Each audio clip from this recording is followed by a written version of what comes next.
Good morning, everybody. Good morning. We're going to start in about 1 minute. We'll just give more people time to pop in. Marielle, did you see the text I sent you? Okay. We'll get started in about 1 minute, everyone.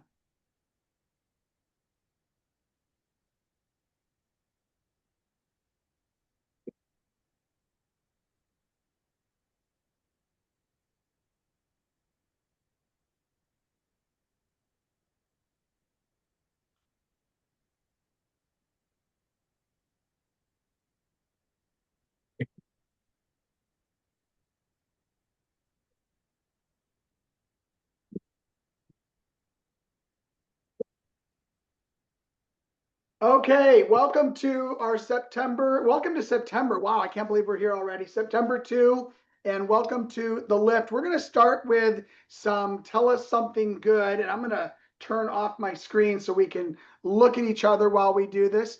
Who's got good news to share? What's going on in your business that's great, or some cheers for your peers? Who's got news or cheers?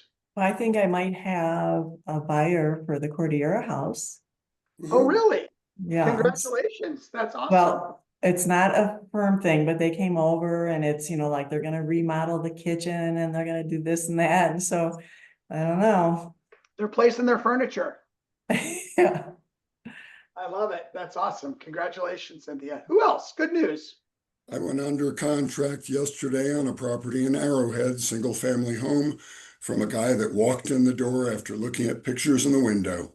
I love those pictures in the window. Great job. Awesome. Who else? Good news. I want to shout out to Laura House, who will be having her very first closing with Keller Williams, top of the Rockies, since she joined us. So nice work, Laura. Great job, Laura. I love it. One more. Who's got one more piece of good news? Congratulations, Emily Files, for helping me while I was gone and securing a buyer for us. Way to go, Emily. Love it. All right, good. All right, let me get back to my slideshow. And we've got some quick announcements that we want to do, and then we're going to get to our main attraction. So let's hit the announcements.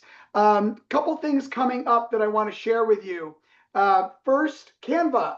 Canva launches, it says 9/5 here. I actually think it launches 9/4. So be ready for an email about how to handle that flagship relationship that is being added to our KW experience.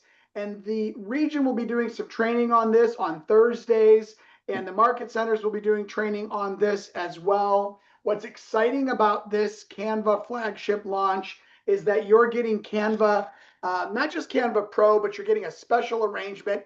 MLS is going to be synced with it. You'll be able to pick your listing, create your content practically instantly. And under the leadership of our new Chief Marketing Officer, Sandra, whose last name escapes me right now, we have great updated templates in Canva for you to use for your marketing. So that's exciting. Next week, on the 9th, both market centers are going to have live meetings after this virtual meeting. So we will do the virtual segment, and I can't wait for you to hear from our special guest next week, and then go into some live time as well. Frisco's doing a music and mingle fundraiser on the 11th. That's at the Frisco location. We've got a singer and musician, and we're going to be raising some money. Regional rally for Keller, Colorado is on the 15th. And don't miss that. That's on Zoom, of course, every time. Last week, we talked to you we talked for the first time about this upcoming fast track coaching experience that we have. And we know in Colorado right now that we've got to take more listings. And we know that we've got to get those sellers to turn into closing. So take more and get them sold. So we have hired MAPS Coaching through the fast track programs to help us with that. They are launching September 17th through the 22nd. Take more listings now on Wednesdays. in September 18th through the 23rd, get those sellers under contract, fast track coaching. To participate in these, we are asking you to make a donation to the Laura Cardin Children's Scholarship Fund. As you know, Laura, former operating principal in top of the Rockies, her husband passed away tragically last month, and we are raising money for their kids. See your MCA or your team leader for details on how to sign up for that, or use the QR code on the screen. And I'm going to send this slideshow to you after the meeting today. Remember, the Rocky Mountain Summit's coming up. Her Best Life is on Sunday morning. The Luxury Summit, completely redesigned Luxury Summit, is in the afternoon. By the way, a video from Carolyn Huo is going out about the Luxury Summit, and it's going to highlight some of the things that we're doing different there. And then, of course, the Rocky Mountain Summit starts on Monday.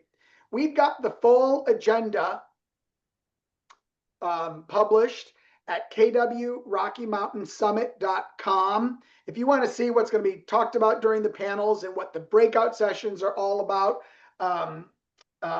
go to kwrockymountainsummit.com for more details. And that's just 20 days away. So actually 19 days away, I think. I wanted to share a couple updates regarding the market. There's an interesting article, and you can scan the QR code if you want the details. I'm going to send you the article as well. Interesting article on from Forbes about the 2025 market, and the question on Forbes' mind was, when will housing prices drop? They created an infographic, and this doesn't mean a ton to you unless you look at the article and read it in depth. But here's what it basically says. The blue up to the right lines are markets where home prices over the last year have gone up. And the bigger the arrow, the bigger the upness. And the red going up towards the left is where prices have gone down. Now, I don't know why the arrow is going up and left when it's supposed to be down, but that's how Forbes decided to do it, whatever. But you'll notice in Colorado, what we see is no great movement. There are communities like Colorado Springs showing a little tiny bit of upward growth. There are communities like, and you have to forgive me because this is not well done, but this is Summit County, a little bit of a price drop. This is Edwards, a little bit of a price increase. But if you want more details, go to the article. Here's what the article says, though. Oh, one more thing. Colorado as a whole, today's median home value is $562,651. A year ago, it was $572,597. Yet 5 years ago, it was $431. So even in a slight drop statewide, we are well beyond where we were 5 years ago, and that's pretty awesome. For those of you who are not going to read the entire article, here's what it says in 5 quick points. The market, generally speaking, has stalled a little bit as buyers wait for economic clarity and as mortgage rates are a bit stuck in the 60s on the high side. Prices are high and growth is cooling. Home values keep hitting record highs, generally speaking, but appreciation has cooled. And Colorado shows that even in places where we're going up, we're just going up a little tiny bit. Interesting caveat in here, 15% of contracts fell through in June. That is the highest fallout rate for a June market that's been recorded. So I think that's something fairly interesting to note and worth our time to think about. There's no crash ahead, though. The 2008 style collapse is unlikely because supply is still low and certainly low compared to pre-pandemic levels, and homeowners have strong equity. Recovery hinges on 2 things. We need more inventory and we need lower interest rates. to make meaningful growth. And finally, builders and foreclosures are mixed. Builders are cutting prices and offering incentives as new starts slow. Foreclosures are rising, but they remain far below catastrophic levels that we saw in the Great Recession. One more thing I wanted to share, that's regarding those June contracts that fell apart. 15% across the US contracts that fell apart.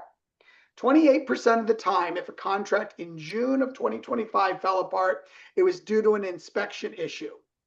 23% of the time, the buyers or the sellers got cold feet, which I think is interesting. Financing issues other than high mortgage rates were the result of 14% of the failures. And then financing issues due to high mortgage rates affected 13% of the contracts that fell out. 13% of the time they were outbid by another buyer, which I think is interesting. I'm not exactly sure how to interpret that because a contract is a contract, but whatever. 5% of the time appraisal issue, 1% of the time title issue, and 4% of the time other. So if I'm looking at this, I'm looking at this and thinking, how can I as a listing agent protect my contracts? How can I as a buyer's agent protect my contracts? What can I do to get ahead of issues as opposed to waiting? And it is really important whenever we see something like more fallouts than ever before in a particular month, or more this or less that, it's important for us to try to analyze what it's about. So I want to recognize some closings. Summit top individuals for the month of Marielle, is this July that we're still on, or are we on August now? August. Top producers in Summit for August: Tony at 5.2 million, Katie at 1.8, and Carrie at 1.4. Top teams and groups in Summit: Ideal Ascent, and sorry about the formatting, we had a little issue. Ideal Ascent in the Thompson group, and also the Skinner team. Great job, Summit top teams and groups. For Vail, Will was the #1 individual agent in August with 3.5 million, Marla with 2.6, Cynthia with 1.7. Great job all. And then top teams and groups closed volume. Black Bear closed 8.3. Wow. Rocky Mountain Home Team 1.1. Fishkin 268,000. Great job all. We're going to turn our attention now to our chair chat. I'm excited that Sandra Rathe is here today. Sandra is one of the top agents in Florida. She has a strong background as a CPA with an MBA. And she's going to talk to us today a little bit about herself and her business, and also about her strategy around hyperlocal newsletters. So, Sandra, welcome to The Lift. Thanks, Russ. Thanks for having me. We're excited that you're here. Tell us a little bit about yourself and a little bit about your background and what got you, and maybe share a little bit about your involvement in Colorado. Yeah, so I got into real estate in 2009 after moving across the country and didn't really have any sphere, or actually we moved in 2006, but I got in 2009 because my kids started school and I was bored. I didn't know what to do. Prior to having my kids, I was a CPA. So, I worked in corporate accounting and I worked for Price Waterhouse at one point. So a lot of accounting background, and did not want to go back to that when I decided to go back to work, because, while we do work long hours in real estate, we can control our schedules. We can be working from wherever. But with accounting, you had to be in the office every day. So made the decision to try something new. I had some properties that I was property managing them, doing VRBO. And I said, I could do this for other people, because I didn't really have any other background other than accounting. So I thought this might be something I could do. Went and got my license and quickly found out that nobody really wanted you to do property management. All the brokerages that I went and met with, they're all like, yeah, we don't do that. Yeah, we don't do that. And we don't want you to do that. So then I had to kind of pivot, and I said, well, I already got the license. I guess I'll give this thing a try. Got it. Love it. How'd you get to KW? So I was at a regional firm EWM, which is just here in South Florida. And I'd kind of hit the point in my career where I wanted to get out of production, like not immediately, but that was the plan, was to get out of production and to grow a team. And EWM was kind of old school. It was not about teams. They didn't really support it. They didn't have any training or structure for it. And so at that point, and it's funny because I had interviewed with KW when I went to the first company, and I chose not to go to KW at the time. And then, 8 years later, I said, now's the time. Yeah, love it. So what year was that? That was 7 years ago. Okay. And what does your sales business look like today? Like, are you a team, or who's on it? What kind of volume are y'all doing in units, that kind of stuff? Yeah, I have 15 agents on the team. I have agents that have been with me since the year I started in real estate, which I think is nice. It shows a longevity there. Yeah. My top agent, I always like to brag on him. He's just turned 30, and he started with me when he was 21. And Wow. he makes over $500,000 a year with me. So got some good agents on the team. Yeah. We did 135 million last year, which is we did 266 units. That includes rentals. While we don't chase rentals, they seem to find us. And so we do them mostly on the listing side. So we did 266, including about 50 rentals last year. Wow. Awesome. And you have a connection to Colorado. I do. I have a place in Breckenridge. Got it. All right. And we've been blessed to have you come to Summit and teach a number of times recently. Talk to us about this Hyperlocal newsletter that you have, and what got that started, and tell us all about that. Yeah, so when I started in 2009, and I got my license in September, and I remember it all very clearly because it was so painful. When I remember those days. I had a really successful accounting career. And so then I started in real estate, and there's no way I'm going to fail. There's no way. I don't care what it takes. And I went to the office every day like it was a job. When my kids were in school, I'd drop them off, go to the office, and I treated it like a career. 4 months in, I'm still fighting the battle of trying to figure out what's going to work. I'm doing tons of things. I'm doing showings, I'm doing things, but it's like the activities weren't really ending up in the results that I wanted.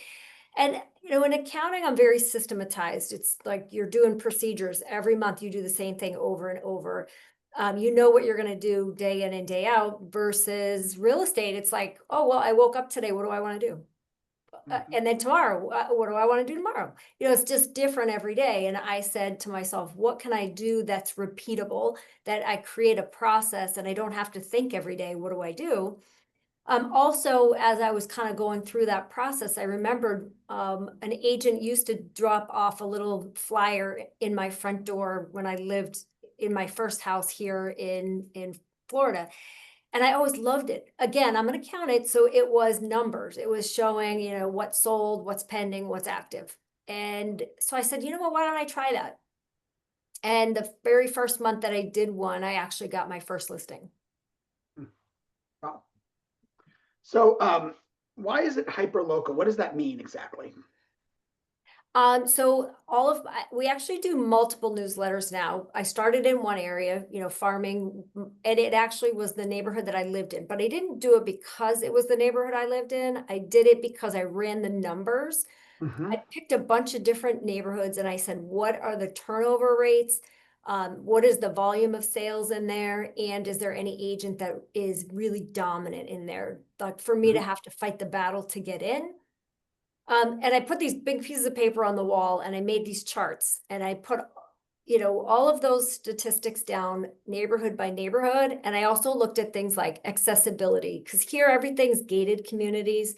Yeah. So can I get in? Can I, door knock? What can I do? What's allowed? And the numbers actually said my neighborhood was the best one. And I didn't plan to do my neighborhood, because there was an agent in there that was the original builder's agent. She still lived there. She still advertised a lot, and it seemed like she owned the neighborhood. But when I did the stats, she didn't. She had Yeah. more sales than anybody, but it wasn't an impressive amount. And so Right. I was like, well, I mean, this makes sense. And the turnover was high enough and the volume of sales was high enough that it made sense. Got it. So, and you started a lot of this on rollerblades, I understand. I did. I was in so much better shape back then. Like it was a love-hate thing because I was forced to go out and do it. And I mean, you're sweating because it's really hot here, sweating. The sidewalks weren't always even, bloody knees. My daughter got bit by a dog helping me. I mean, it was a labor of love for sure. Yeah. So you mentioned that the neighborhood that you are in, had an agent that had the most sales, but you said they weren't dominant. Talk to us about how you use MLS data to pick areas to work on, and like what numbers are you looking at exactly? Sure. So I'm going to look at what is the turnover rate? What's the percentage? So for me, and everywhere in the country is a little bit different. For me, I'm looking for a turnover rate of about 5%. That's a nice number for us here. Mhm. Meaning if you have 1,000 homes in the neighborhood, how many are selling out of the 1,000? So we're looking at that turnover rate, making sure that we've got at least 5%. Right now, things are a little slower. So something new today might be more around the 4%. But at the time, 5 was a great number. And then we're also looking at the number of homes. So for example, you could have a 10% turnover rate, but if only 10 homes sell in the neighborhood, Right. like that's not enough. You've got to have enough that the goal would be to always have at least a 10% market share, like immediately within the first year. So in order to make it make sense, you need 100 sales because your 10% market share is going to give you 10 sales for the year and give you enough income to make it worth the effort that you're putting in. Got it. So the 5% number is a percentage that is somewhat significantly bigger than the turnover of the whole area, so that you're picking a neighborhood that actually matters. And then say what you said again about like where do you want to be within the first year in terms of percent market share? I want to be at least 10% within the first year. And then the goal really is to try to get closer to that 25%. And Yeah. depending on the size of the neighborhood you're doing, you could have a higher market share. Yeah. But if you're doing a bigger area, then you might have a lower market share, but you still might be making more money. Yeah, right, sure. So okay.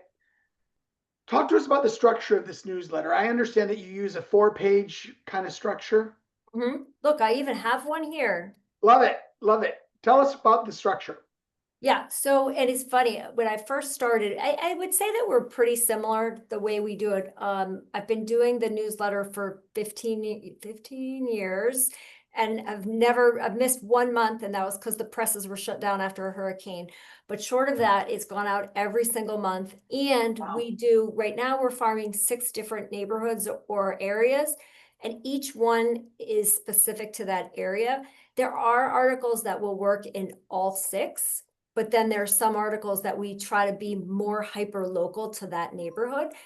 The more you can tie it to the actual community, the better the results will be. So always trying to tie it into something in the neighborhood, whether it be an event that's coming up or we're talking about like, I'll do an article about I sold the same house 3 times in one neighborhood.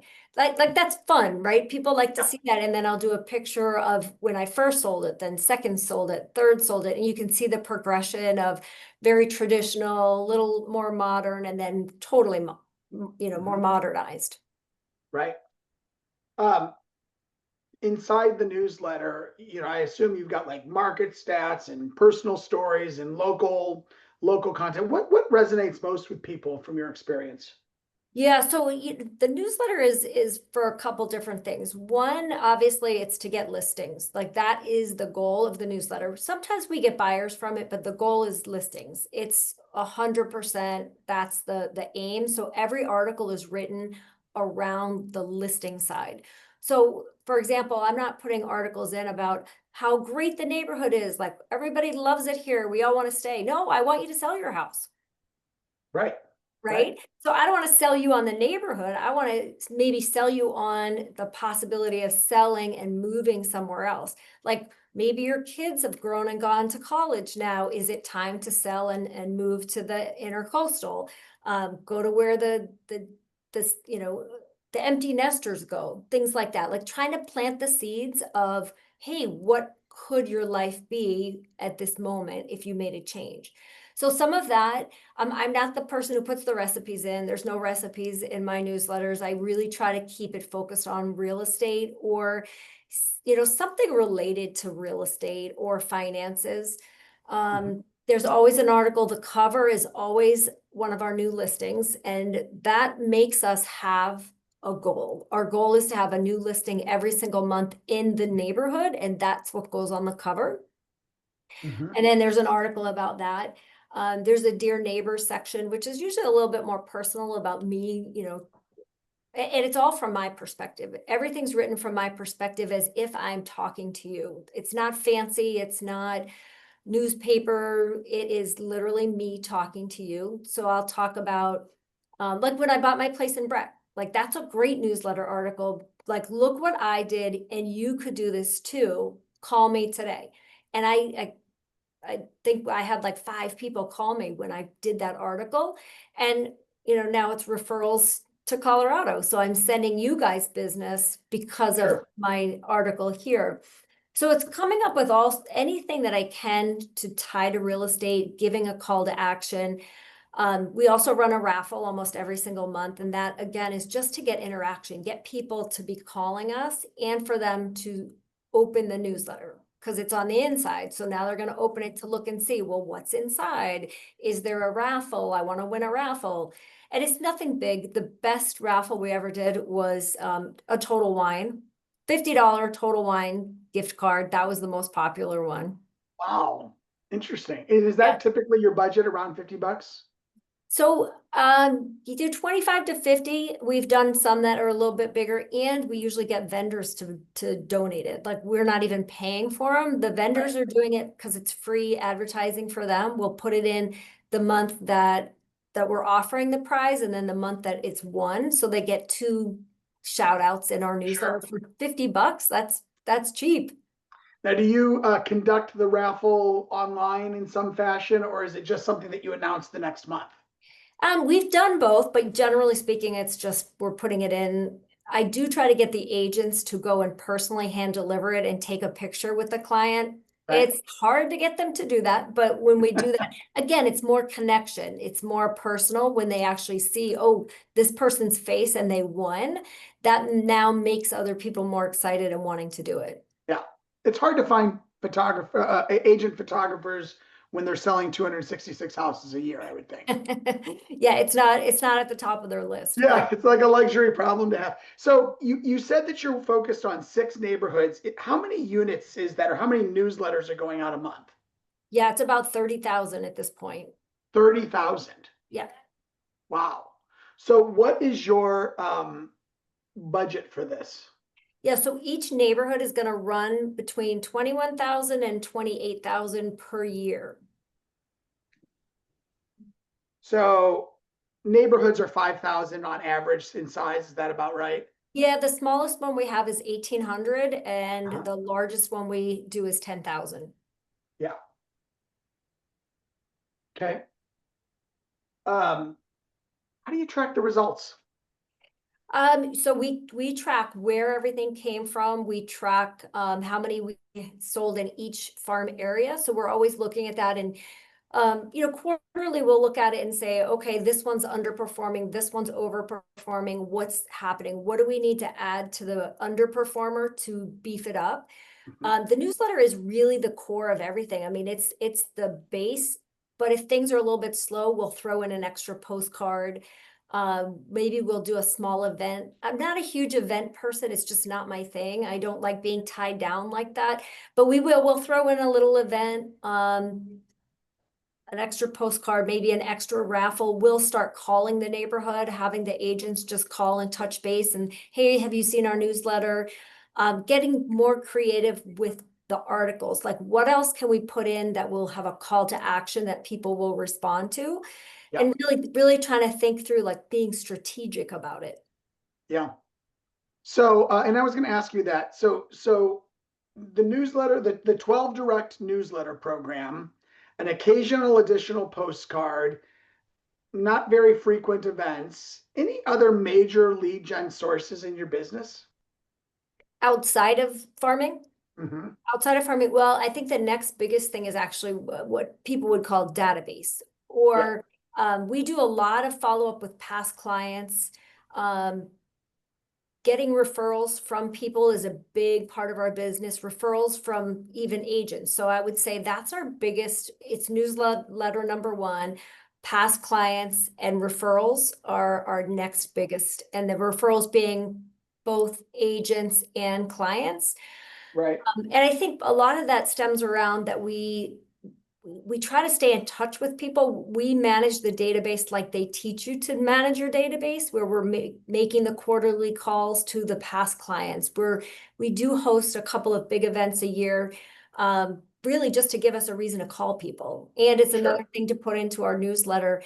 So I think we do a pretty good job of staying in touch with people. I mean, farming is a relationship business.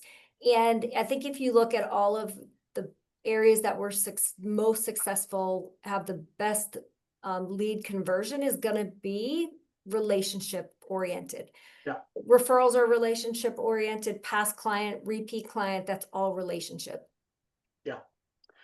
Sandra, if somebody gets your newsletter and they've never worked with you before, and they pick up the phone and they reach out to you with a question, but they're not an immediate seller or buyer, do you automatically change the way that you deal with them once the contact has been made, or are they just going to continue on the 12 direct drip? Yeah, great question. No, so now we're going to classify them in our database. We use Follow Up Boss, which is very similar to Command, where you can set up the drip campaigns. We'll classify them at that point as either a hot, warm, or cool seller. And then based on whatever we put them in, they will come up on our smart list, our calling plan, to call them every other week or once a month or maybe once a quarter, depending on what it is.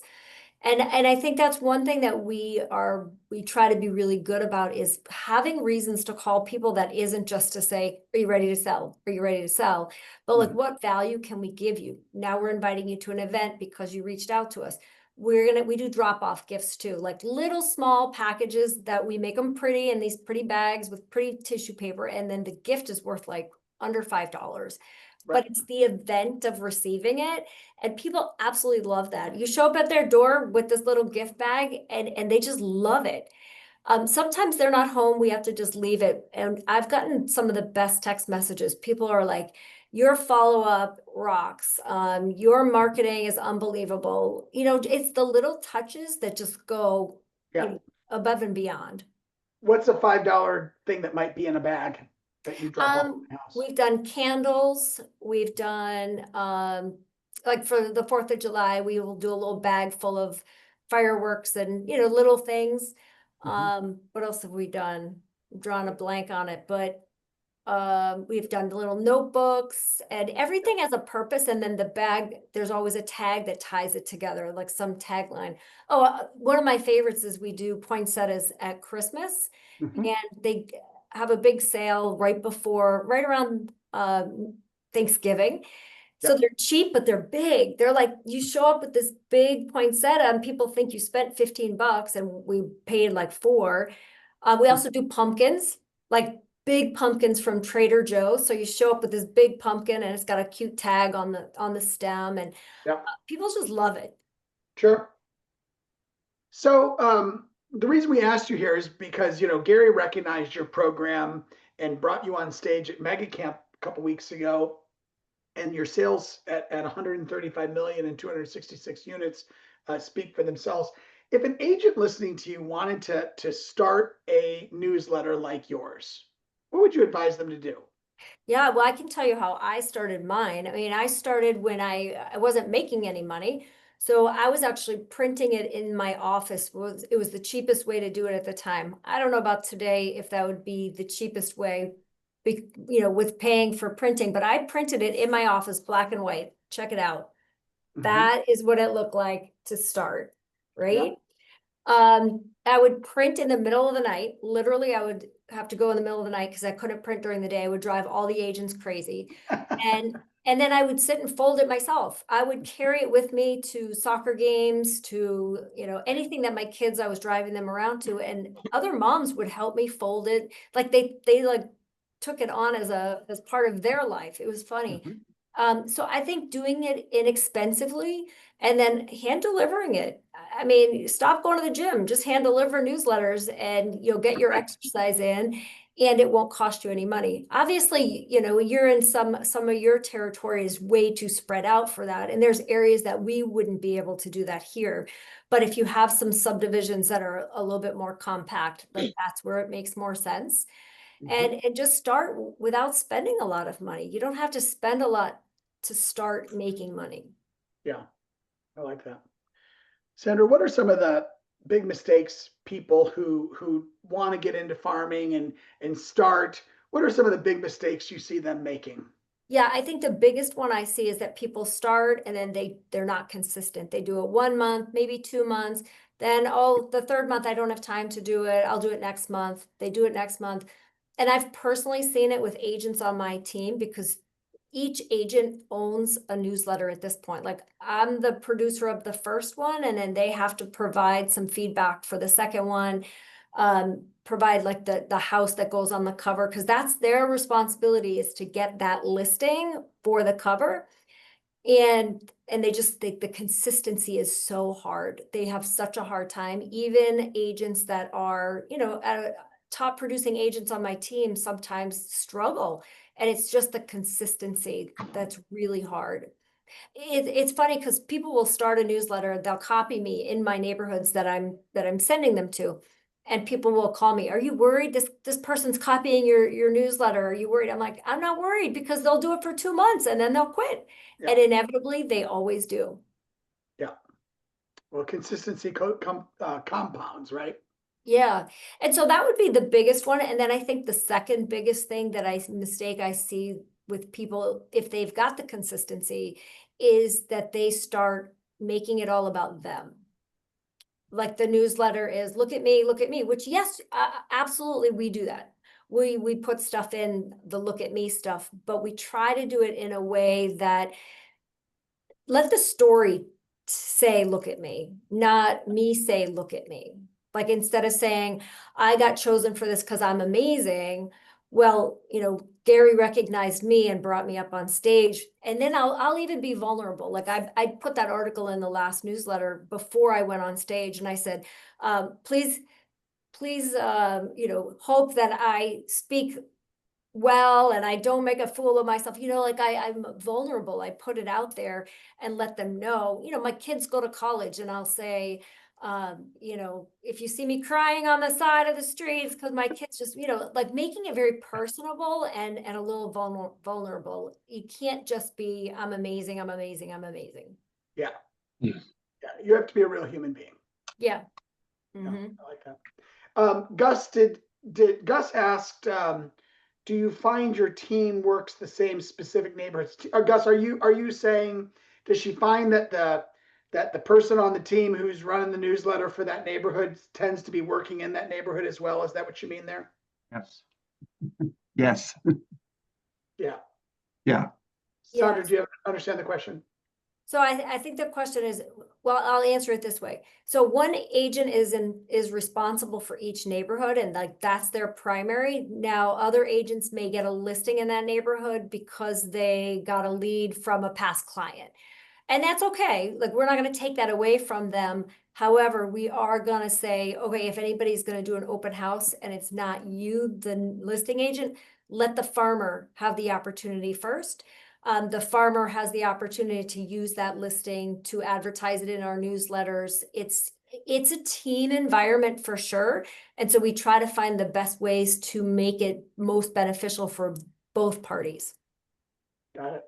Love that. Dakota asked if you'd be willing to share an electronic copy of a past edition for us for inspiration. Yeah, I'd be happy to. If you want to email me, I can give you my email address. I can put it in the chat actually. maybe, yes. Any other questions while Sandra puts her email in the chat? Any other questions for our top agent here? Sandra, what have I failed to ask you that you wish to share?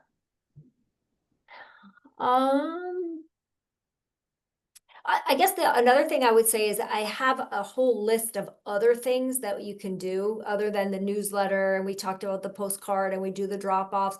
There's a whole list of things. And when an agent comes to me on my team and says, I want to farm, we go through that list and say, okay, on this list, what else are you willing to do?